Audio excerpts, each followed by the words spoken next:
Cipher एक ऐसा मामला है कि जिसकी कोई मिसाल आपको छोटी से छोटी बनाना रिपब्लिक में भी नहीं मिलती कि उसका फॉरेन ऑफिस जो है वो एक सुपर पावर की तरफ से भेजे गए साइफर को यूं जलसों में लहरा लहरा के, यूं आपस में गुमशुदा करार दे के और उसके साथ खिलवाड़ करे। मुझे यूं लगता है कि इसके ऊपर जो रवैया आपने देखा अदालत के अंदर आज, उस पर से तवज्जो हटाने के लिए लग रहा है कि एक बहुत बड़ा रिलीफ खान साहब को फिर दिया जाएगा। अच्छा, देखें ना, वो कहते हैं कुछ चीज़ें ऐसी होती हैं जिसको आप बिलीव कर लेते हैं, जो आप देख नहीं रहे होते लेकिन वो हो रहा होता है। मुझे ऐसा ही लग रहा है कि इन अदालतों में भी कुछ ऐसा ही हो रहा है कि खान साहब को रिलीफ देना है, ऐसी की तैसी मेरिट्स की और जुर्म की नौयत की। मुझे एक बात बताएं, इंसाफ क्या है?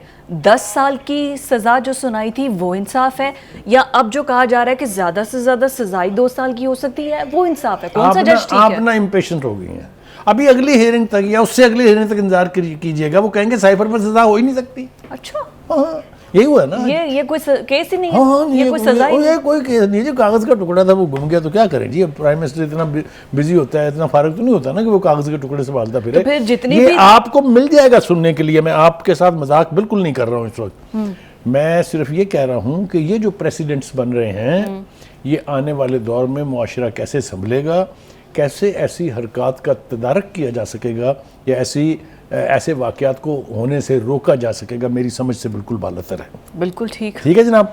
दूसरी तरफ ये देखिए जनाब, इसके ऊपर मेरा ख्याल है इससे ज़्यादा हम बात न करें तो बेहतर होगा, क्योंकि साइफर का जो मेन कल्प्रेट जिसको उन्होंने बनाया था, जिसका नाम डोनाल्ड लू था, उसने अपनी कांग्रेस की हेयरिंग में ये साबित कर दिया कि उसमें किसी किस्म की कोई साजिश नहीं थी। उसको सिर्फ ड्रामेटाइज किया गया, उसको सिर्फ सियासी मकसद के लिए इस्तेमाल किया गया।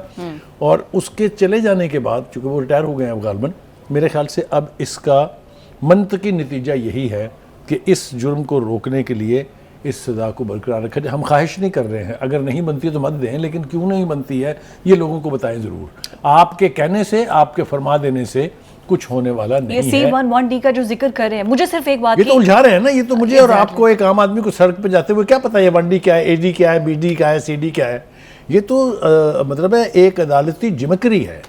ये तो लफ्जों का हेर फेर है जिसके तहत खेला जा रहा है। तो यही बात तो वो कर रहे हैं कि हमने जब 10 साल की सजा सुनाई थी तब भी लफ्जों का हेर। मुझे सिर्फ ये, I am not able to understand that कि आप इंसाफ देने के लिए बैठे हैं ना। जो 10 साल वाले जो जज बैठे हैं, क्या वो भी इंसाफ देने के लिए बैठे हैं? साल वाले हैं, वो भी इंसाफ देने के लिए बैठे हैं? मैं शायद आपको कन्विंस नहीं कर सका जब मैंने साकबी, गुलजारी, खोसवी, बंदियाली अहद की बात की, तो मेरा ख्याल ये था कि आप इतनी दानिशमंद हैं कि आप मेरा इशारा समझ जाएंगी। आप चाह रही हैं, मुझे पता है आप क्या चाह रही हैं, आप चाह रही हैं कि मैं इस लफ्ज़ों में उस सारी बात को आपके जरिए आवाम तक, तभी हम इंसाफ में 135वें नंबर पे है ना। ये मुझे डर है, अल्लाह ना करे कि ऐसा हो, अल्लाह ना करे कि ऐसा हो, ये इसको 150 पे पहुँचाएंगे। जिस तरह के फैसले, जिस नौयत के फैसले हो रहे हैं, उसमें बेहतरी आने की कोई उम्मीद दिखाई नहीं देती है।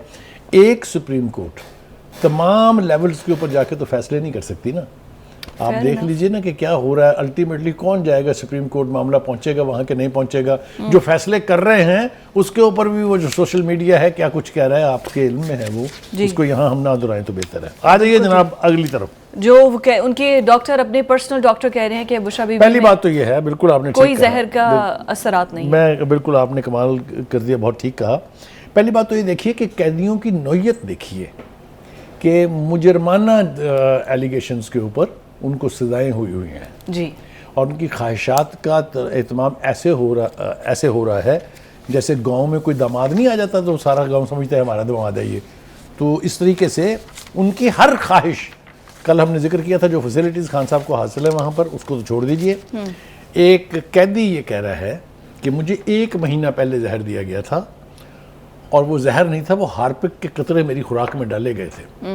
लेकिन बानी PTI जेल में फरमाते हैं कि नहीं, उनको जहर दिया गया था। और इसका आप जो मुआयना है वो मेरे शौकत खानम के डॉक्टर आसिफ यूसुफ नामी डॉक्टर से कराएं। आसिम यूसुफ, ठीक है जी। कमाल है कि नहीं? पहले तो आप मुझे यही बताएं, ये कमाल है कि नहीं कि आप एक क्रिमिनल चार्ज लगा रहे हैं और मुआयना साडा डॉक्टर करसी। हाँ, तो मिनोआन उस मुतालबे को पूरा किया गया ना। करेक्ट। कर कर के मिन्नतें तेरी आदत बिगाड़ दी, दानिस्ता हमने तुझको सितमगर बना दिया। अरे वाह। एनीवे, अब देखिए, उन्होंने डॉक्टर साहब ने ये मशवरा दिया है कि देखें, बज़ाहिर तो कोई ऐसे शवाहद नहीं है, लेकिन आप इनके टेस्ट करा लीजिए, क्योंकि उम्र का तकाजा भी है, ये तो टेस्ट होने चाहिए, वो तो वैसे भी होने चाहिए, जेल में हो चाहे बाहर हो। कोई मिर्चों वाला खाना खा लिया, कुछ ऐसा हो गया। डिटेल डिस्कशन करते हैं after this break, stay with us.